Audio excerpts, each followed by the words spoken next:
On avait un peu vu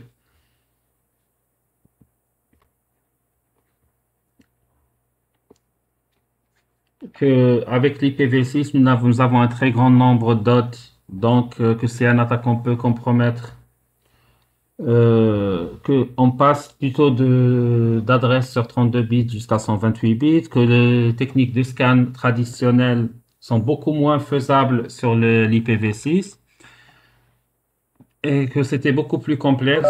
Va y avoir certains outils qui ne pourront plus prendre en charge le balayage par ping et que l'attaquant aura besoin de récolter les adresses IPv6 à travers ce qu'on appelle le trafic réseau. Ça veut dire quoi? Ça veut dire qu'il doit capturer le trafic pour essayer de récupérer les en-têtes des paquets qui transitent. Et qu'en parallèle, il pourra utiliser les journaux de log ou les en-têtes se trouvant sur des mails ou autres.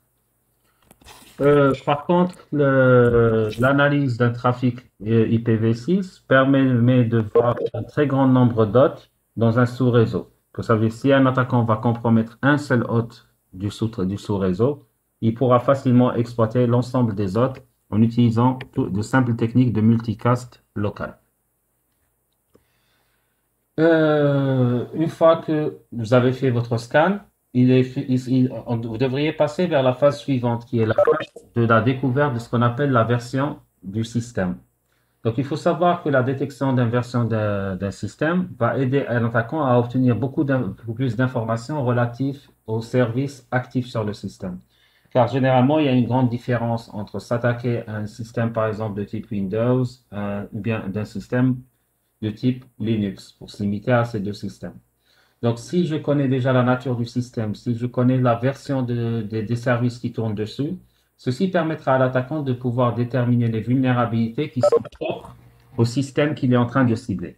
Par exemple, si l'attaquant détecte le protocole SMB en version 1 comme service actif sur une machine basée Windows, il pourra tout simplement lancer le ransomware WannaCry. Donc, généralement, le fait de connaître la version du service qui tourne et la nature de l'OS nous permet de cibler les bons exploits ou bien bons vecteurs d'attaque auxquels le système qui est en face de nous est vulnérable. Généralement, il y a aussi ce qu'on appelle les techniques de réduction alors, si vous vous rappelez, on avait dit que si on faisait un scan en continu, il y a de grandes chances que votre cible arrive à détecter votre scan. Donc, généralement, pour éviter que le scan ne soit détecté, ce qu'on essaye de faire, c'est de réduire la durée du scan. Donc, généralement, vous avez l'outil Nmap qui vous permet d'augmenter les performances et la précision en réduisant le temps de balayage. Le fait de réduire le temps de balayage, il y a plusieurs techniques. Déjà, on pourra éviter de faire ce qu'on appelle les tests non critiques. Pour réduire le temps, vous devez mettre à jour votre Nmap, optimiser vos paramètres temporels, exécuter des instances de Nmap parallèles. Donc, vous pouvez lancer plusieurs scans en parallèle. Vous pouvez soit vous séparer, soit optimiser les scans UDP parce que souvent nous n'en avons pas réellement besoin.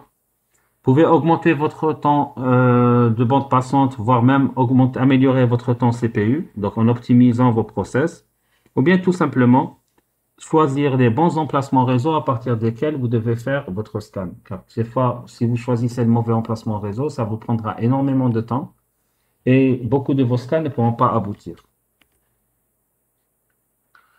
Si on veut éviter que les gens ne puissent scanner vos ports, donc si vous vous mettez dans la position du défenseur, donc il y a certaines règles que vous devez adopter pour faire en sorte qu'on ne puisse pas effectuer un scan efficient.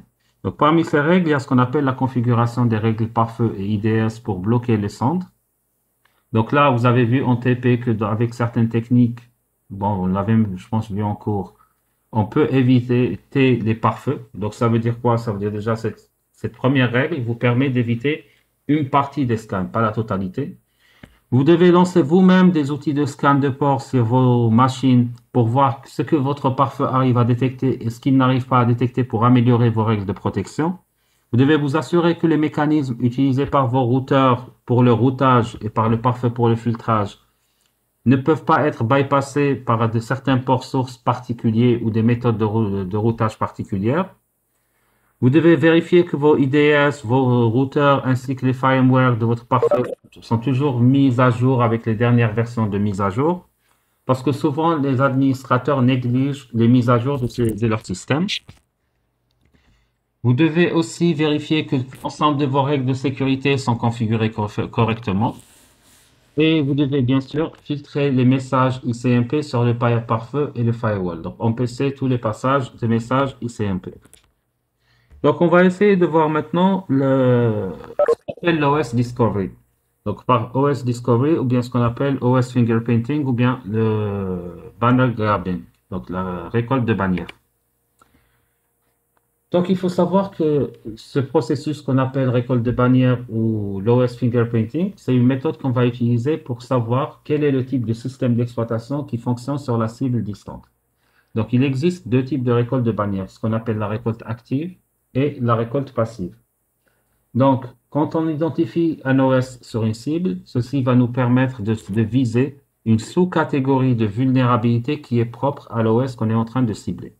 Alors, quand on parle de récolte active, ça veut dire quoi? Ça veut dire qu'on va utiliser des paquets qu'on a conçus spécialement pour qu'ils soient envoyés vers l'OS distant. Et qu'on va prendre note des réponses qu'on va recevoir et qu'à partir de ces réponses, on pourra définir le type d'OS. Donc, les réponses, qu'est-ce qu'on va faire? On devait disposer d'une base de données qui contient toutes les réponses possibles pour chaque type d'OS. Maintenant, ces réponses, comment est-ce qu'on arrive à les avoir? Il faut savoir que chaque OS implémente la pile TCP/IP d'une manière qui lui est propre. Même entre différentes versions d'un OS, l'implémentation de la pile TCP/IP va varier. Pourquoi est-ce que cette implémentation va varier entre les versions? Tout simplement parce qu'avec la version 1, par exemple, quand on remarque que notre implémentation de la pile TCP/IP contient certaines vulnérabilités, on essaie de les corriger. Donc, ce qui fera que l'implémentation de la pile va changer. Donc, elle corrige certaines vulnérabilités, mais fera apparaître de nouvelles vulnérabilités. Et sur cette base, qu'on essaye d'avoir une signature de réponse propre à chaque version d'un système d'exploitation. Par contre, quand on parlera de récolte passive, ça veut dire tout simplement qu'on va faire notre récolte à partir des messages d'erreur qui vont fournir des informations, tels que le type de serveur, le type d'OS, les outils utilisés. Donc pour cela, on se limitera à faire un sniffing des paquets. On va capturer des paquets qui transitent à partir de la cible pour pouvoir déterminer le système. Ou bien, on va essayer de faire notre récolte à partir de pages d'extension. Ça veut dire quoi? Ça veut dire qu'on va essayer de chercher dans les URL du site web qui peuvent nous donner certaines informations. Pourquoi? Parce que souvent, les développeurs négligent cet aspect. Parce que par défaut, vous avez toujours des URL quand vous installez un serveur web ou autre qui sont là pour identifier le type de système et donner des informations aux techniciens en cas d'intervention.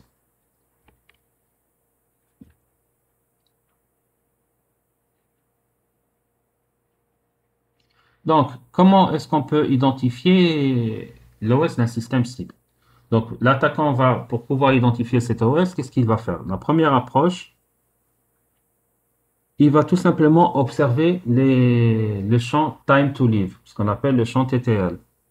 Donc, la taille du champ, la valeur du champ TTL et la taille du champ Windows des paquets TCP dans l'entête IP du premier paquet lors de l'ouverture d'une session TCP.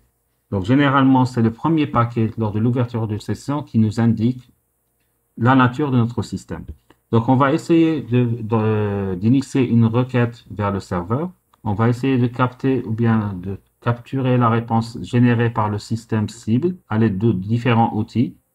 Vous pouvez le faire carrément avec Nmap, Zmap ou n'importe quel outil pour pouvoir, si vous voulez, récupérer l'information dans le cas d'une attaque active. Par contre, dans le cas d'une attaque passive, vous allez tout simplement mettre Wireshark sur le réseau. Attendez qu'il y ait un transit d'informations pour essayer de capturer les premiers paquets. Donc là, à titre d'exemple, vous avez sur le tableau, voilà, sur le tableau que vous avez à votre droite, vous avez les valeurs du TTL, par exemple, pour différents types de systèmes. Si par exemple, j'ai une valeur qui est de 64, Donc, ça veut dire que le système, ça peut être du Linux avec un noyau 2.4 jusqu'à 2.6. Ça peut être un Google Linux, un FreeBSD, un OpenBSD, voire même un AIX 4.3. Donc, maintenant, pour distinguer les systèmes entre eux, on va se baser sur la valeur du champ TCP. Donc, vous remarquerez que la valeur du champ TCP est différente. Donc là, dans ce cas de figure, si on se base sur une valeur 64 pour le TTL et 65 535 pardon, et 16 384 pour le champ Windows.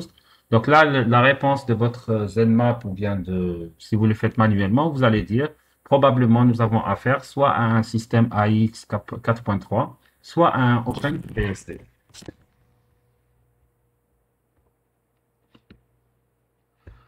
Maintenant, si on utilise Nmap, donc dans Nmap, c'est facile, vous allez faire map-o, l'adresse IP du système. Et là, vous remarquez dans la capture que vous avez ici, dans l'exemple que j'ai pris, donc il vous dit, voilà, le système, c'est un Windows 2007, un Microsoft Windows 2016.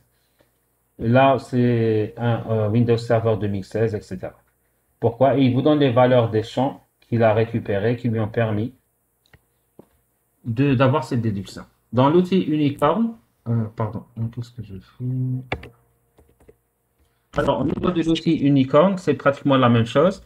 Là, vous remarquerez les valeurs de TTL qui sont affichées à ce niveau-là et qui vont permettre la déduction que c'est probablement un système Windows. Maintenant, on peut essayer d'améliorer les choses en utilisant ce qu'on appelle le NSE. Le NSE pour dire euh, le Nmap Script Engine. Donc, le moteur de script Nmap. Donc là, ce moteur de script Nmap peut être utilisé pour pouvoir automatiser une large variété de tâches réseau. Et là, vous allez autoriser l'utilisateur, donc vous allez vous autoriser vous-même à écrire et à partager des scripts. Donc pourquoi est-ce qu'on va écrire et partager des scripts? Parce que tout simplement, l'attaquant va rédiger ses propres scripts pour effectuer des découvertes d'OS sur la machine cible. Par exemple, si je fais dans Nmap, ou bien dans SMB OS Discovery. Donc là, c'est des outils qui contiennent déjà des scripts prédéfinis. Vous avez la possibilité de rédiger vous-même votre script. Par exemple, dans ZenMap, vous allez faire "-sc" ou "-script" pour pouvoir activer les scripts NSE. Donc, à l'activation des scripts NSE, donc, vous avez la commande à ce niveau-là. Attendez.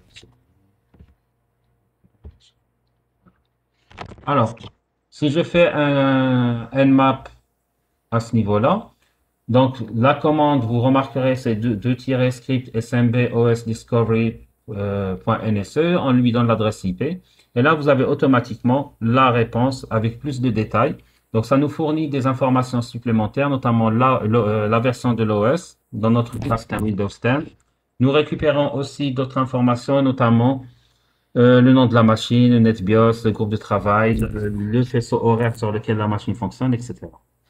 Donc, tout simplement, le fait d'utiliser les moteurs de script Nmap nous permet d'avoir des informations supplémentaires. Maintenant, on peut toujours faire de la découverte en utilisant du fingerprinting avec IPv6. Alors, là, vous pouvez l'utiliser pour essayer de voir toujours quel est l'OS qui fonctionne sur la machine cible. Donc là, il faut savoir qu'IPv6 possède pratiquement les mêmes fonctionnalités en matière de découverte d'OS que IPv4. La seule différence entre les deux, ça réside dans le fait que IPv6 a utilisé plusieurs sondes en parallèle, qui sont spécifiques à l'IPv6 avec des moteurs de détection qui sont séparés. Donc, en quelque sorte, vous allez utiliser deux ou trois techniques en même temps pour pouvoir avoir la version de votre OS, ce qui va optimiser le résultat, le temps de découverte et améliorer la qualité de votre OS. Donc, pour pouvoir le faire avec Nmap, vous allez faire tout simplement un "-6-o" et l'adresse de la cible pour le "-6" uniquement pour spécifier qu'il faut utiliser les méthodes IPv6. Alors, là, je viens de voir qu'il y a une question. Monsieur Abacha dit que la pile TCP/IP est une pile standard normalement. Effectivement, la pile, elle est standard, mais maintenant, la manière d'implémenter la pile diffère d'un système à un autre. On va prendre un exemple très simple. Imaginons que je vous demande de me faire un programme qui calcule x à la puissance y. Dans ce cas-là, imaginons que je vous demande de le faire avec des instructions élémentaires. Ça veut dire n'utilisez pas la fonction puissance qui peut être fournie par le système d'exploitation. Quelqu'un peut me demander d'introduire la valeur x, d'introduire la valeur y. Ensuite, il va faire la valeur va être égale x fois x fois x fois x, y fois, en utilisant la boucle for. Quelqu'un d'autre va se dire, non, pourquoi je vais faire ça? Je vais utiliser la boucle while. Déjà là, pour un exemple aussi simple, vous avez deux implémentations différentes. L'une utilise le while, l'autre utilise le for. Dans la pratique, si on analyse le programme, vous allez voir que les deux programmes, quand il va y avoir une interprétation au niveau du processeur, ils vont être interprétés de deux manières différentes. Donc, on trouvera deux vulnérabilités différentes pour ces deux programmes. Et ça, ce n'est qu'un exemple simple de x à la puissance y. Et pour ce même programme, je peux vous donner 36 manières différentes d'implémenter ce programme. Pour la pile TCP, c'est la même chose. Chaque OS va implémenter la pile TCP/IP de manière différente, en respectant bien sûr la norme TCP/IP qui est standard, mais la manière de la programmer est différente. Donc toute la différence réside dans la manière de programmer la chose.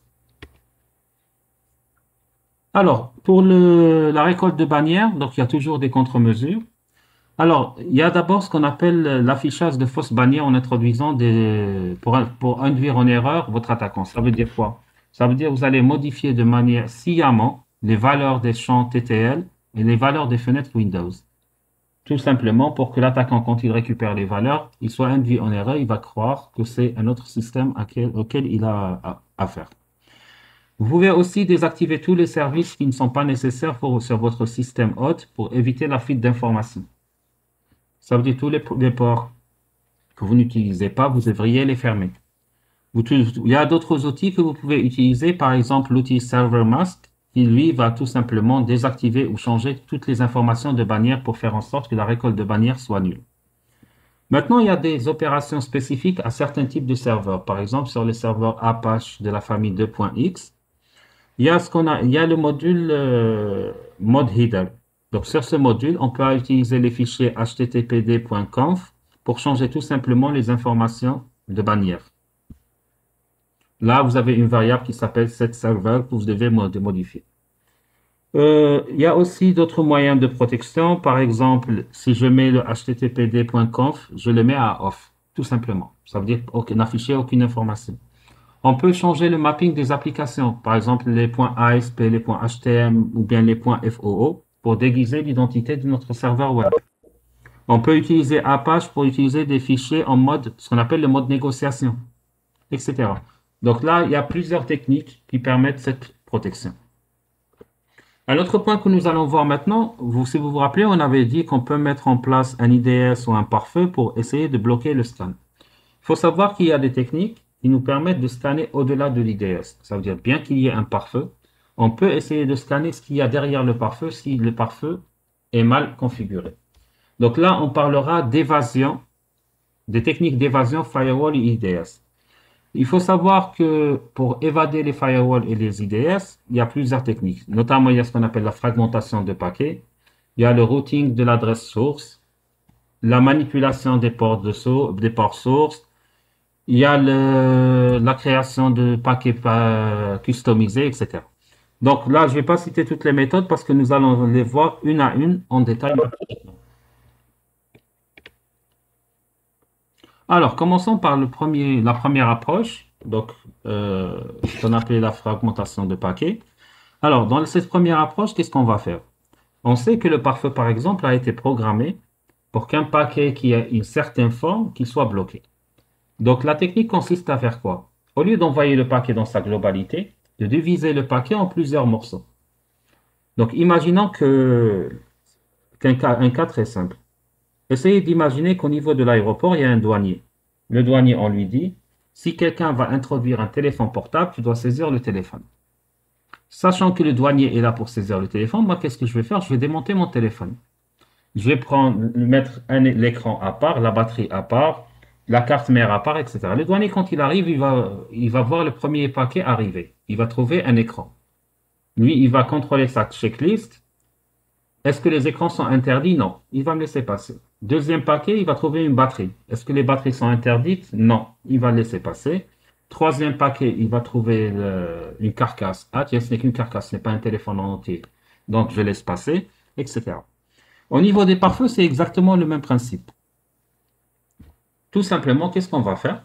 On va fragmenter notre paquet en petits morceaux et l'envoyer. Donc là, pour le faire, c'est très simple.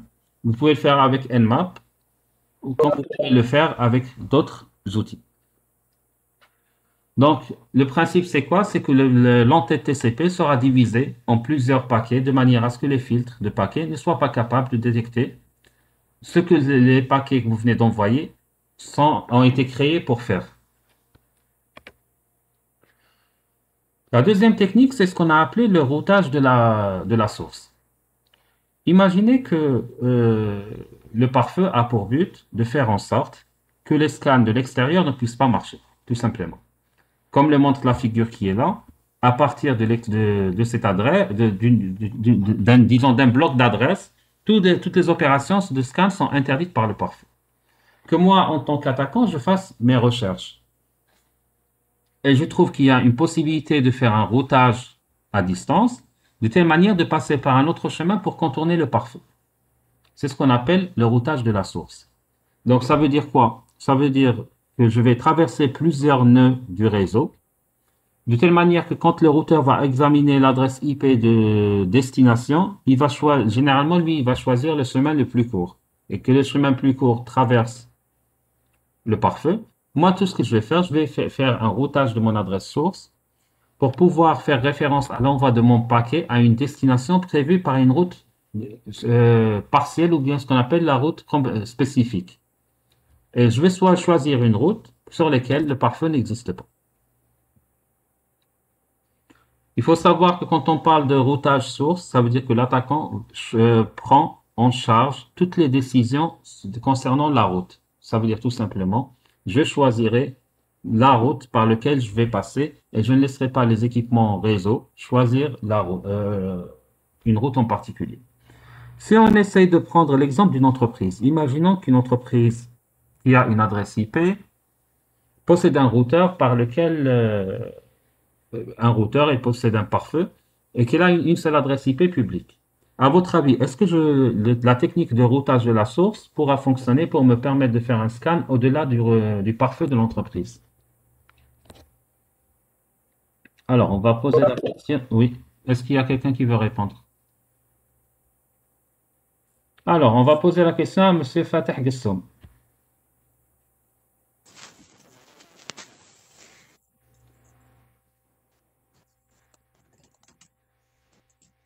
Monsieur Gessom, est-ce que vous êtes là? Bon, je vous entends. Je vous entends pas, mais je vous entends taper sur le clavier, mais je ne vous entends pas parler.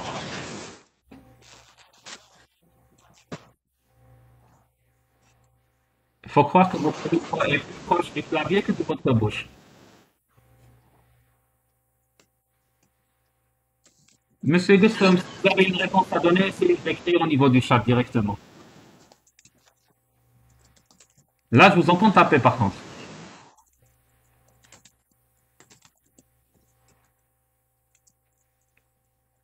Effectivement, il y a un seul point d'entrée, allez-y. D'accord.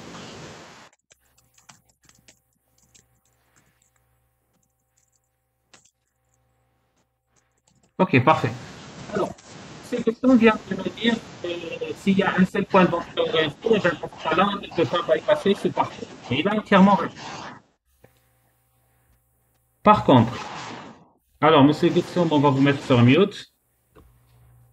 Alors, par contre, il faut savoir une chose, qu'un réseau est un organisme vivant. Pourquoi est-ce qu'on dit qu'un réseau est un organisme vivant? Tout simplement parce que quand vous configurez un réseau d'entreprise, il ne restera jamais dans l'état dans lequel vous l'avez mis. Pourquoi il ne restera pas dans cet état? Parce que vous n'êtes pas le seul en tant qu'administrateur à modifier ce réseau.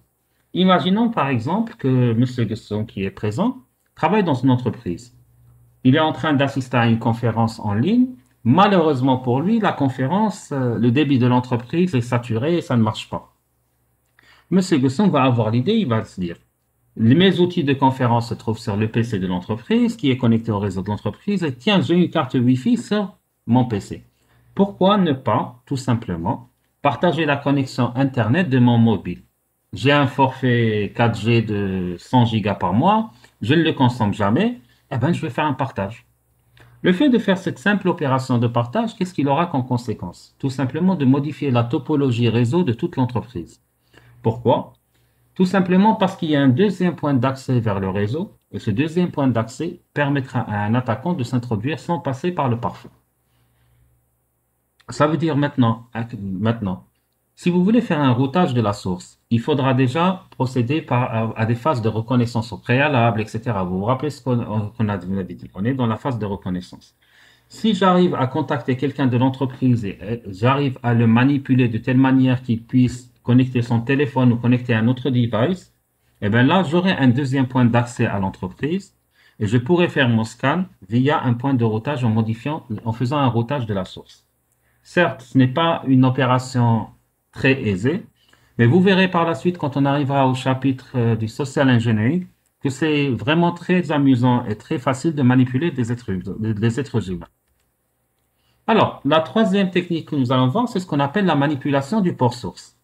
Alors, quand on parle de manipulation de port source, ça veut dire tout simplement qu'on va essayer de remplacer le numéro du port actuel par un numéro de port commun. Alors, les numéros de port commun, c'est les ports qui sont généralement ouverts, comme les ports HTTP, SDN, SFTP, qui sont ouverts par tous les serveurs. Parce que vous ne trouverez jamais, par exemple, un pare-feu d'une entreprise dont le port ouvert 80 est fermé. Sinon, tout simplement, personne ne pourra accéder au site web de l'entreprise. Donc, nous, on va faire un scan d'un port, par exemple, 140, mais en déguisant le numéro vers le port 80. Comme ça, si le pare-feu n'autorise que les ports 80, notre paquet pourra traverser le pare-feu, ensuite faire le travail pour lequel il a été destiné. Donc là, si vous utilisez Nmap, vous allez utiliser uniquement l'option "-g". Il y a ce qu'on appelle le IP address decoy, ou bien en français, ce qu'on appelle le leurre d'adresse IP. Généralement, les noms en français ne sont pas amusants. Bon, c'est l'impression que ça me donne en matière d'informatique et de sécurité. Le fait d'utiliser des noms en français, c'est... bon, enfin bref, c'était une parenthèse. Alors, il faut savoir que la technique de IP address decoy, c'est une technique qui va faire référence à une génération et à une spécification manuelle de votre adresse de l'heure. Pourquoi? Dans le but tout simplement d'évader un pare-feu. Maintenant, quand est-ce qu'on va utiliser cette technique? Cette technique consistera tout simplement à leurrer votre hôte, celui pour lequel vous allez analyser l'adresse, en essayant de rendre difficile pour l'IDS ou le pare-feu l'identification de votre adresse réelle qui scanne le réseau. Qu'est-ce que vous allez faire? Vous allez tout simplement, vous êtes à une adresse X, vous allez scanner le réseau, tout en faisant pas croire à la machine que vous êtes à l'adresse Y. De cette manière, la machine, c'est en quelque sorte une sorte de spoofing d'adresse IP, mais d'une manière un peu plus, disons, améliorée. Pourquoi? Parce que, comme vous voyez dans l'exemple qui est là, je ne vais pas me limiter à spoofer mon adresse IP de manière traditionnelle pour faire croire que je suis telle personne, mais je vais donc introduire plusieurs adresses IP decoy. Ça veut dire quoi? Je vais introduire 4, 5, 6 adresses de l'heure. De telle manière que la machine ne pourra pas savoir réellement qui est en train de la scanner. Est-ce que c'est l'adresse 1, l'adresse 2, l'adresse 3 ou autre? Maintenant, si vous allez me dire, comment est-ce que cette technique, pourquoi est-ce qu'elle pourra fonctionner? Si j'ai pardon, avant de passer à la diapo, si j'ai 6 adresses qui me scannent, pourquoi je vais les laisser passer si le scan est interdit? Tout simplement, c'est que le but de la technique en leur rend l'adresse, c'est d'introduire des adresses qui sont autorisées à le faire. Imaginons le cas suivant. Dans les règles de le pare-feu, personne ne peut scanner l'intérieur du réseau de l'extérieur. Moi, tout simplement, en leur rend mon adresse, je vais mettre des adresses qui se trouvent à l'intérieur du réseau. Le pare-feu, en recevant le paquet, il va trouver que c'est une adresse interne. Souvent, les pare-feux mal configurés vont laisser passer le paquet. Parce que pour eux, une adresse interne peut faire ça. Et qu'il n'y a pas une règle qui dit que les adresses internes ne peuvent pas venir de l'extérieur. Parce que lui, il est configuré de telle manière qu'il y a des adresses IP internes, des adresses IP externes. Les adresses IP externes qui viennent par exemple de la zone Internet n'ont pas le droit de faire tel ou tel traitement. Mais quand le paquet leur va arriver, il va trouver que c'est une adresse interne. Donc la règle ne s'applique pas. Alors, une autre technique, c'est ce qu'on appelle le spoofing des adresses IP. Alors, l'IP spoofing, c'est quoi? C'est tout simplement le fait de changer l'adresse IP source de manière que l'attaque semble devenir à partir de n'importe quelle autre adresse IP. Bon, vous avez un petit schéma ici. Donc, l'attaquant, qu'est-ce qu'il va faire? Il va envoyer le paquet avec l'adresse spoofée 7777 vers la machine victime. La machine victime, elle va répondre à qui? Elle va répondre vers la personne réelle. Donc là, vous remarquerez qu'il y a quand même une certaine différence entre le spoofing d'adresse IP et le decoy d'adresse IP. Alors, quand la victime va répondre à une adresse spoofée, elle ne va pas répondre à l'attaquant directement, mais elle va répondre à celui dont vous avez usurpé l'adresse IP. Donc, l'attaquant, tout simplement, qu'est-ce qu'il va essayer de faire? Il va modifier l'adresse dans l'entête de paquet IP et les champs IP source pour bypasser l'IDS par défaut. En fait, comme toujours, si vous avez des questions, vous m'arrêtez. Hein. Alors, il y a des techniques maintenant pour détecter le spoofing d'adresse IP. Donc, généralement, pour détecter le spoofing d'adresse IP, on va utiliser ce qu'on appelle le Direct TTL. Bon, TTL, c'est pour Time to Live. Hein. Donc là, généralement, comment est-ce qu'on fait? On essaie d'envoyer un paquet à l'hôte qu'on suspecte. Monsieur, Oui. s'il vous plaît, pour la machine zombie, est-ce qu'il doit être sur le même réseau que la machine victime? Alors, quelle machine zombie pour le moment? Le slide précédent. Vous parlez de quelle technique? Le slide précédent, le 777. Celle-là?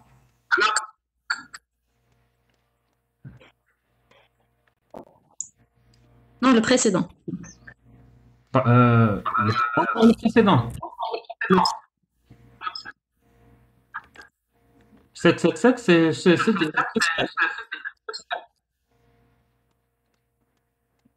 Oui, voilà. Au niveau de ce slide, chose, que la machine victime n'est pas forcément sur le même que la machine d'attaque. D'accord. Vous parlez des adresses IP, des adresses réelles et celles de...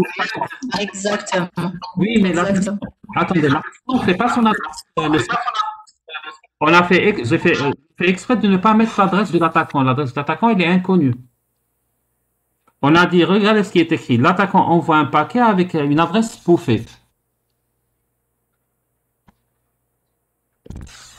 Ça veut dire l'attaquant aurait pu avoir l'adresse 333, par exemple.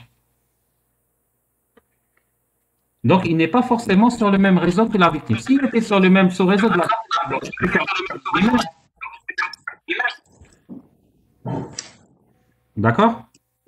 Oui, oui. Ok.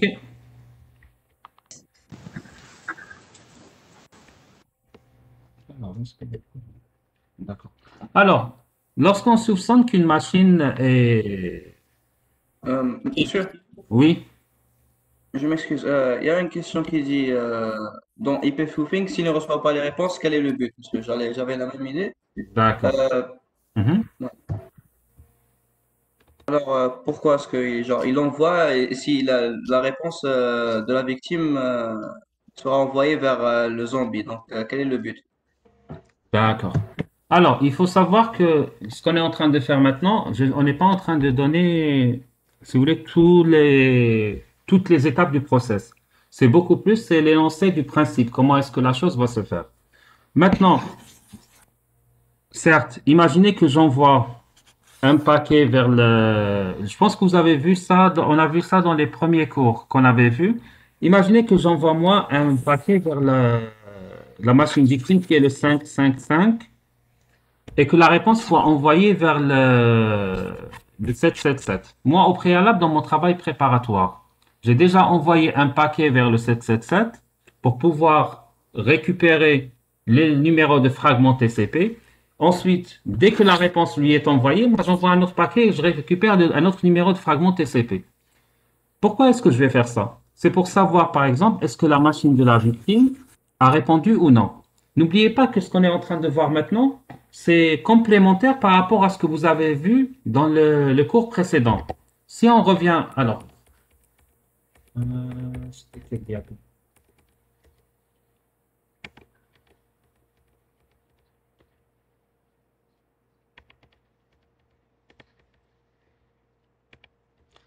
Vous vous rappelez de quand on avait parlé, par exemple, du TCP flag scan?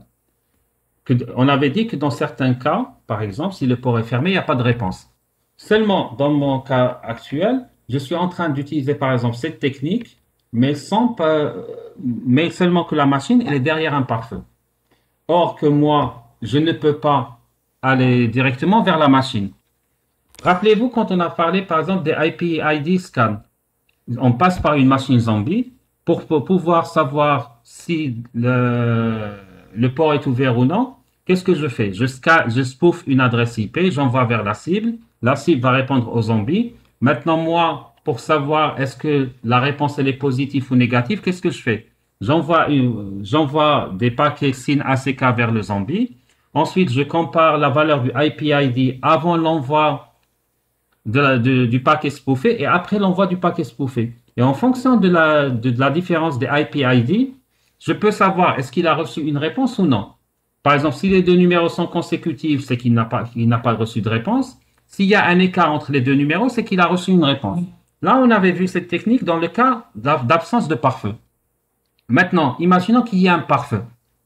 Donc, s'il y a un pare-feu, c'est là qu'on va appliquer les méthodes qu'on vient de voir de scan au-delà des pare-feux et des IDS, donc la fragmentation de paquets, le port routing, la manipulation de port source, l'adresse decoy, l'adresse spoofing, en complément des premières techniques que vous avez vues.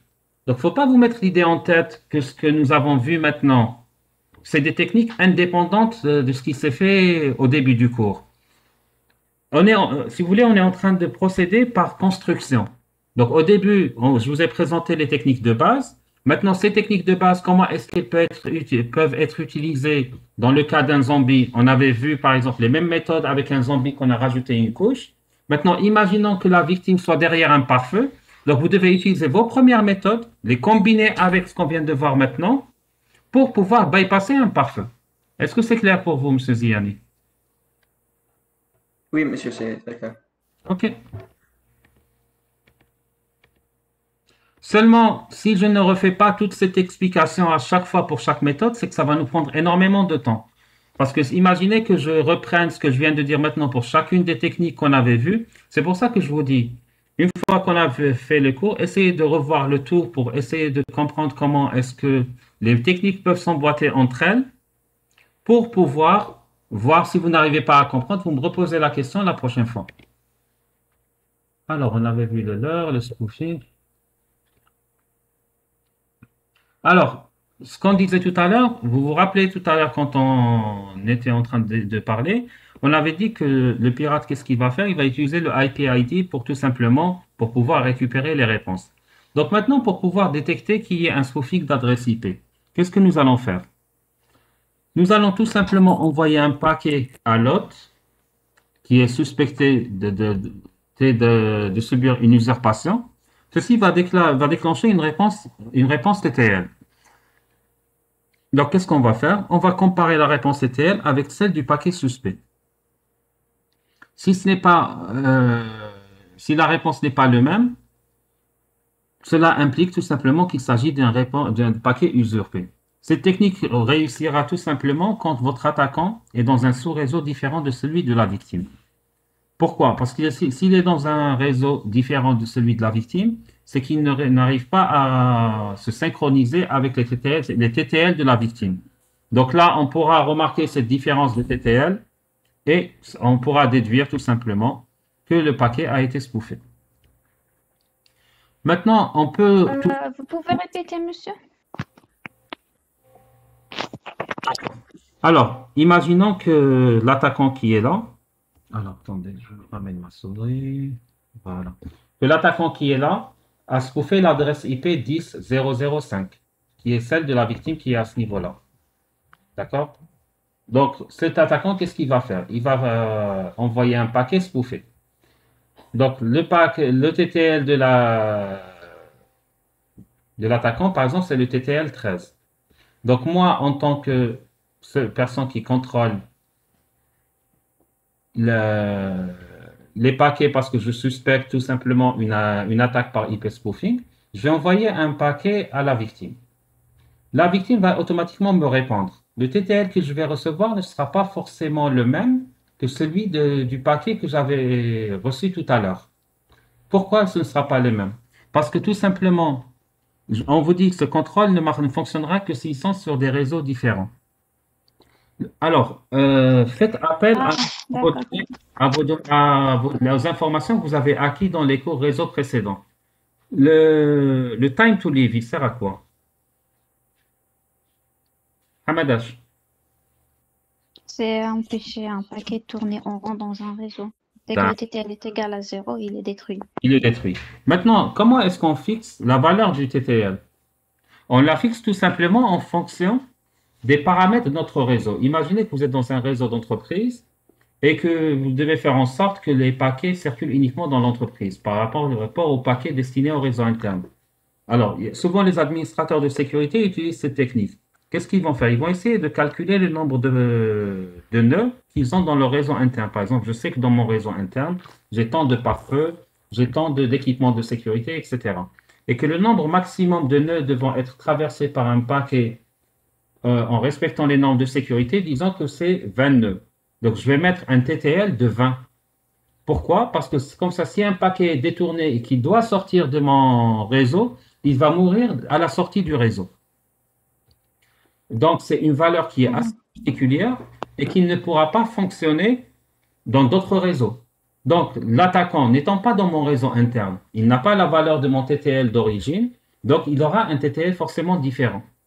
Donc, quand je compare les deux TTL, je verrai que celui qui est soupçonné d'être spoofé, par exemple, dans ce cas, a une valeur de 13.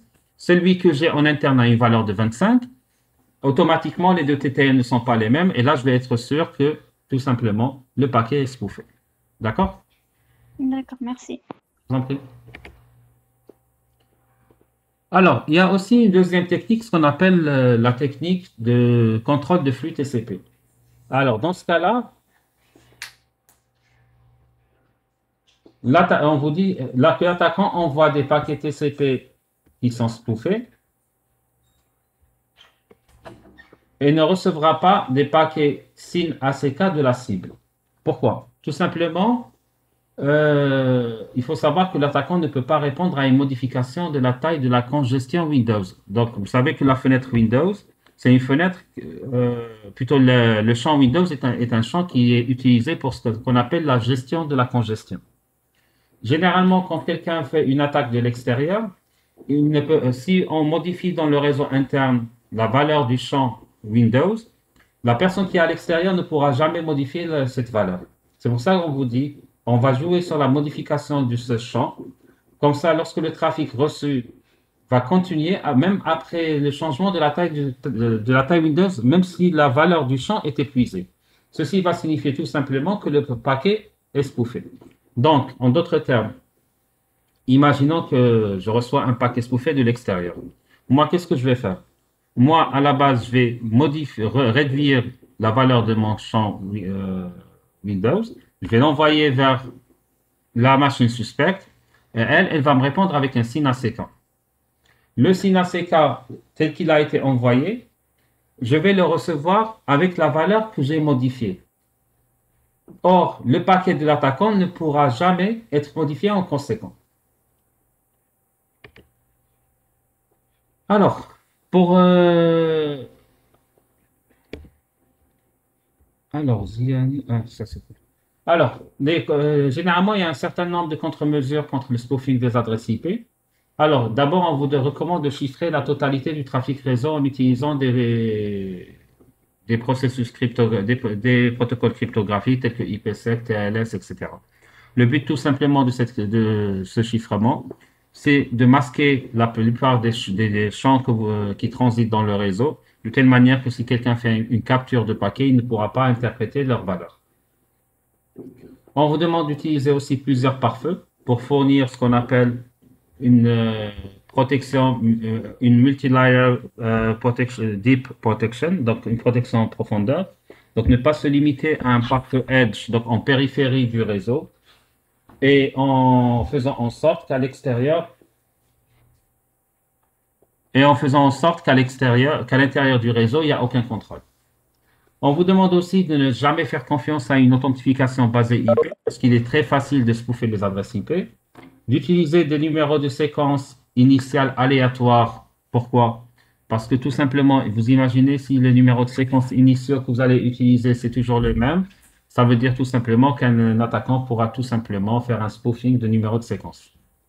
On vous demande aussi de filtrer vos entrées, de telle manière à utiliser des routeurs et des pare-feux sur votre périmètre aussi, pour filtrer les paquets entrants qui apparaissent provenant de l'intérieur. Rappelez-vous, quand on a parlé du IP decoy, on avait dit qu'on peut utiliser des valeurs du réseau interne, de telle manière que le pare-feu ne puisse pas, quand il va les trouver, il va les laisser passer. Généralement, par défaut, ceci n'existe pas sur les réseaux, c'est pour ça qu'on vous le demande au niveau des pare-feux. Rajoutez cette règle de manière spécifique. Si vous ne la rajoutez pas, le pare-feu laissera passer tous les paquets.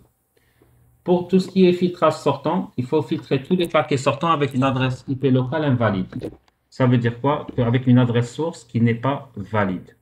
Pourquoi? Ça veut dire tout simplement que l'attaquant a usurpé une adresse et que la réponse elle est sortante maintenant. Donc c'est une réponse de votre hôte et c'est une adresse qui n'est pas valide pour le réseau. Maintenant, il y a ce qu'on appelle les outils de packet crafting. Alors, les outils de packet crafting, c'est des outils qui vont vous permettre de créer vos propres paquets de telle manière à leur donner le format que vous voulez.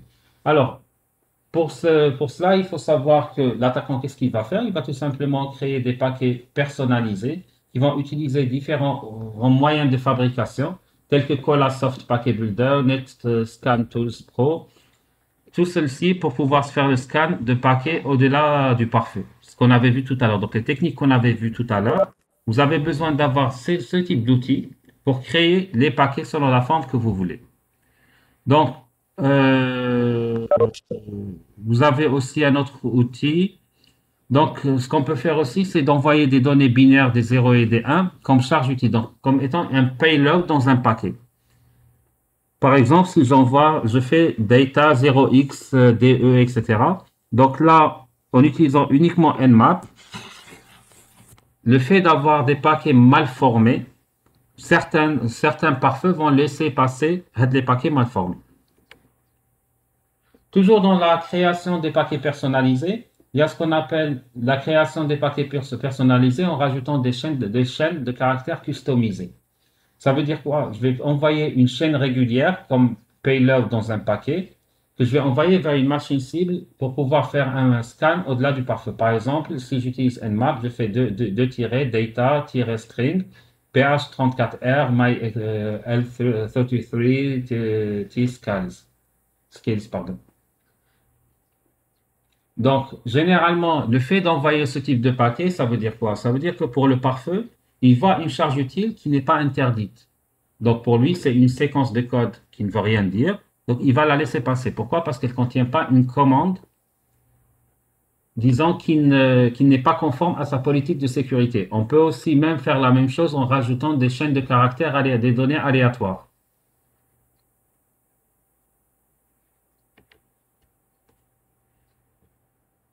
Alors, il y a une autre technique, ce qu'on appelle la randomisation de l'ordre des hôtes et l'ordre de somme de contrôle incorrect. Ça veut dire quoi? Alors, la première approche, quand on essaie de rendre aléatoire l'ordre des hôtes, ça veut dire on va scanner un certain nombre d'hôtes dans le réseau cible selon un ordre aléatoire. Pourquoi est-ce qu'on va le faire selon un ordre aléatoire? Ça veut dire, imaginez que j'ai des hôtes dont certains sont derrière le pare-feu, d'autres qui ne sont pas derrière le pare-feu. Donc, on va essayer de générer une séquence aléatoire de telle manière à pouvoir tromper le pare-feu. C'est comme si vous imaginez... Alors, je vais essayer de vous donner une image. Imaginez que vous avez un checkpoint. Alors, dans le checkpoint, vous allez donner un paquet de passeports à un policier. Vous allez, lorsqu'il est dans une situation de pré-congestion. Donc, ça veut dire il y a un grand nombre de paquets qui arrivent en même temps et vous allez insérer un nombre aléatoire, donc non trié. Et parmi les paquets non triés, donc la plupart, c'est des instructions qui doivent, disons, des personnes qui sont habilitées à accéder. Et vous allez rajouter au milieu une personne qui n'est pas habilitée. Donc, vous avez de grandes chances que le paquet HADEC puisse rentrer. Généralement, cet accès est dû tout simplement à certaines erreurs d'implémentation au niveau de certains pare-feux. Parce que quand on arrive au niveau des pare-feux, il faut savoir qu'ils contiennent ce qu'on appelle des mécanismes anti-DDoS. Alors, les mécanismes anti-DDoS, c'est quoi leur rôle? C'est d'éviter qu'il y ait un déni de service au niveau du pare-feu. Donc, généralement, les pare-feux répondent de deux manières. Soit en bloquant tous les ports, ça veut dire d'empêcher l'accès à tous, soit en essayant d'assouplir certaines règles de sécurité, donc en minimisant le nombre, disons, de contrôles, et ce qui pourra faire rentrer un trafic aléatoire dans certains cas de figure. Il y a une autre approche aussi, ce qu'on appelle l'envoi avec le sending du bed checksums. Dans ce cas de figure, l'attaquant, qu'est-ce qu'il va faire? Il va envoyer des paquets avec un mauvais checksum TCP/UDP. Et là aussi, certains pare-feux, lorsqu'ils voient que le checksum n'est pas correct, ils vont laisser passer le, le paquet selon la configuration des règles. Que les choses soient claires, il n'est pas dit que les techniques qu'on vient de dire maintenant vont fonctionner sur tous les pare-feux.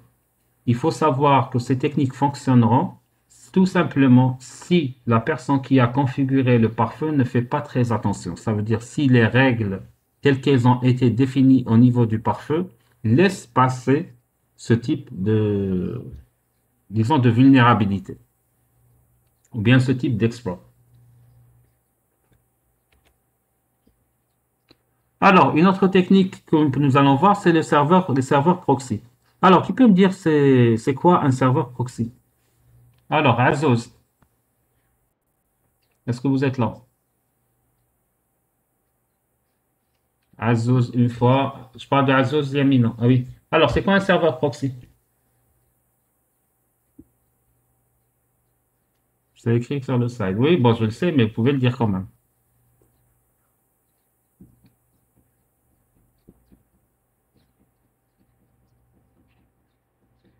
Azos, toujours aussi feignante. C'est quoi un proxy?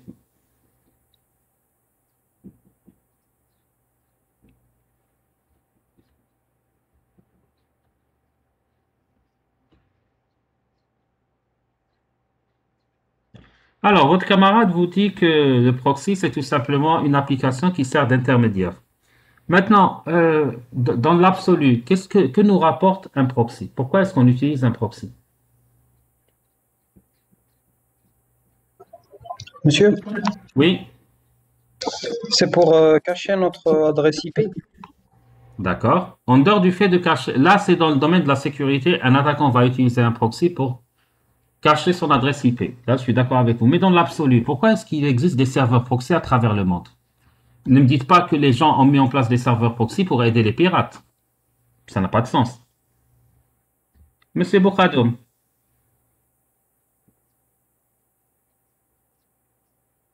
Boukhadoum une fois,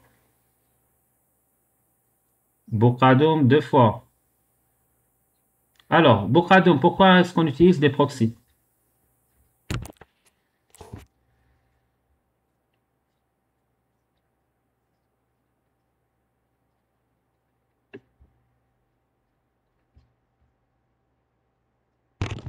Pour assurer la sécurité des données et les performances du réseau. D'accord, vous me parlez de performance.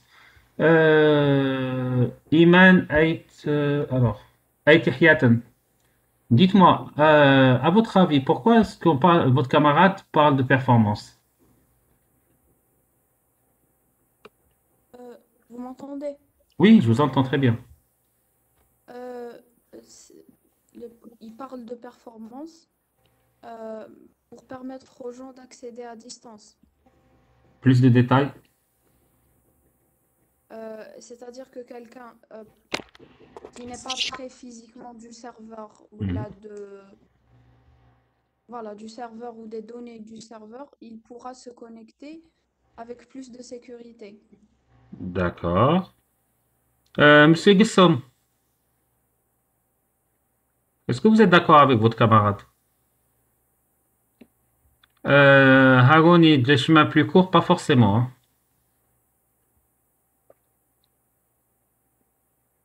Monsieur Gussom, si vous êtes là, écrivez votre réponse et n'allumez surtout pas votre micro.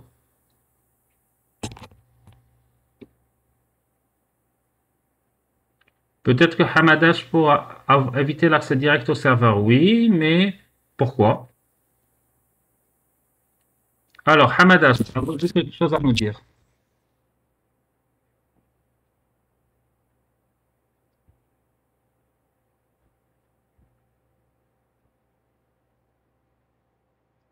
De démilitarisation. Bon, pas forcément une démilitarisation. Non, on avait dit pour masquer l'adresse IP, éviter la censure, etc. Là, c'est beaucoup plus des aspects de sécurité. Alors, je vais vous donner un exemple.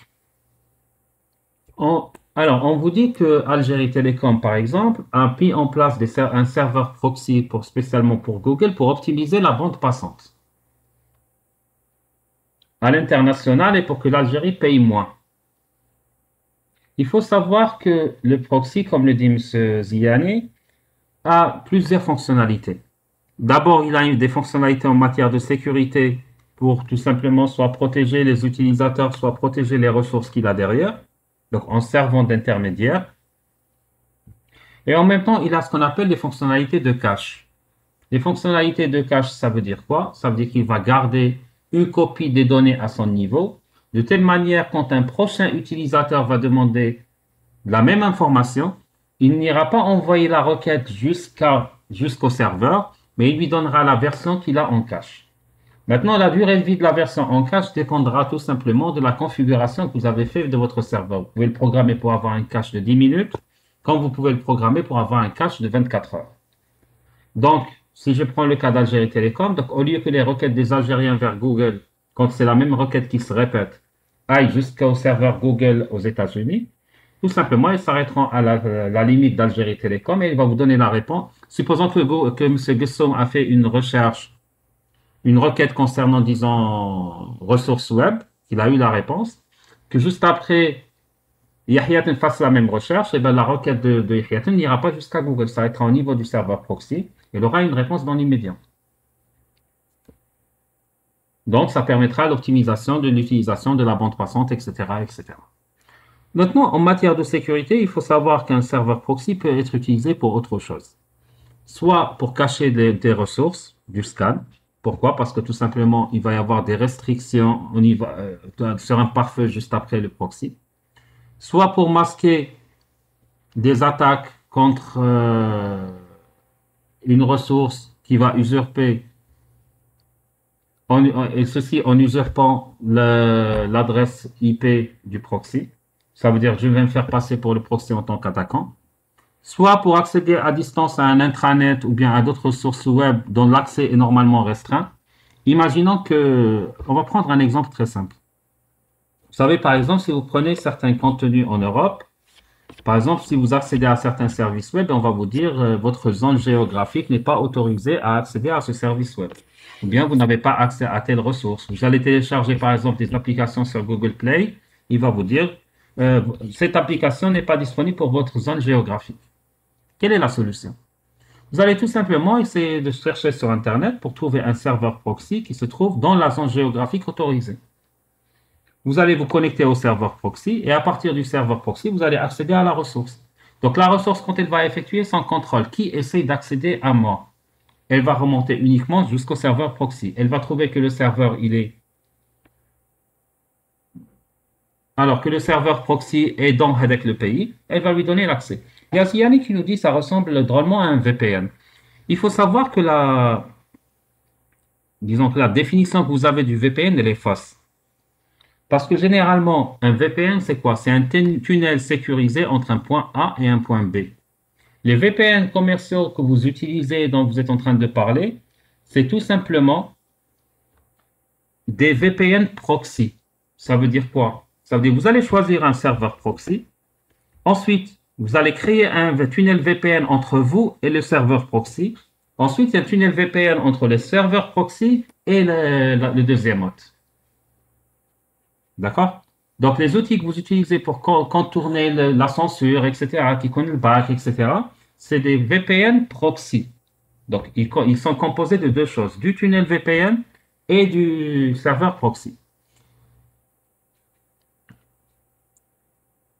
Maintenant, il y a une technique généralement qu'on utilise pour essayer de réellement masquer sa position, c'est ce qu'on appelle le chaînage de proxy. Ça veut dire qu'au lieu d'utiliser un seul serveur proxy, on va utiliser plusieurs serveurs proxy. Donc, imaginons que l'utilisateur qui est là, demande à utiliser une ressource qui est à ce niveau-là. Et que cet utilisateur, pour X raison, n'a pas besoin qu'on sache où il est exactement, ou bien qu'il n'a pas besoin que ces informations d'identification soient connues, ou n'importe quoi. Alors, qu'est-ce qu'il va faire? Il va se connecter à un premier serveur proxy. Le serveur proxy va se connecter à un deuxième, un troisième, un quatrième, etc. Il faut savoir que la connexion entre les différents serveurs proxy, ça va être une connexion chiffrée. Ça veut dire qu'il va y avoir un tunnel VPN qui va lier les serveurs proxy entre eux. Le client proxy, si on suit le cheminement de la chose, l'utilisateur va demander une ressource à partir de la destination. Il va avoir un client proxy installé sur sa machine. Le client proxy sur le système va se connecter à un premier serveur proxy et envoyer une requête. Le premier serveur proxy, qu'est-ce qu'il va faire? Il va supprimer toutes les informations d'identification de l'utilisateur. C'est-à-dire, il va faire en sorte que la requête qui va sortir de ce serveur ne contient aucune référence à l'utilisateur lui-même. Je parlais de ce serveur. Ensuite, il va l'envoyer vers le deuxième. Le deuxième va supprimer toute référence au premier serveur, il va l'envoyer au troisième, etc. Et ce processus sera se répéter tout au long de la chaîne. C'est le dernier point de sortie. Donc, en fonction du serveur web, qui va déchiffrer la requête et il va la transmettre vers le serveur web. Dites-moi, une architecture pareille vous fait penser à quoi? Normalement, il y a un mécanisme très connu sur la planète qui utilise ça. Effectivement, le réseau Tor. Le site Onion utilise le réseau Tor, bismillah. C'est le principe même du fonctionnement du réseau Tor. Alors, maintenant, pour utiliser des outils proxy, il faut savoir qu'il y a plein d'outils proxy qui utilisent des VPN. Vous avez par exemple le Proxy Switcher. Alors, Proxy Switcher vous permet tout simplement de surfer de manière anonyme sur Internet sans pouvoir décliner ou montrer votre adresse IP. Vous avez le CyberGhost VPN. Alors, lui aussi va masquer votre adresse IP. Il va les remplacer avec une de votre choix en vous permettant de naviguer de manière anonyme. Et là, vous remarquez que le nom, c'est CyberGhost VPN. Je vous ai dit, de manière commerciale, on utilisera uniquement le terme VPN, mais réellement, c'est un enchaînement de proxy. Vous avez d'autres outils que vous trouverez en bas de l'écran. Vous avez Burp Suite, par exemple. Vous avez Tor, vous avez CC Proxy, Hotspot Shield, etc. Maintenant, même sur votre téléphone, vous avez d'autres outils que vous pouvez utiliser. Vous avez ce qu'on appelle le ShadowSock, Proxy Droid ou bien Proxy Manager que vous allez pouvoir utiliser pour ça. Une autre catégorie d'outils que l'attaquant peut utiliser, c'est ce qu'on appelle les anonymiseurs. Donc, c'est les outils qui vont... Alors, votre camarade Ziani vous pose la question suivante. Pourquoi est-ce qu'on dit que malgré ça, on n'est pas anonyme? Alors, qui peut lui répondre?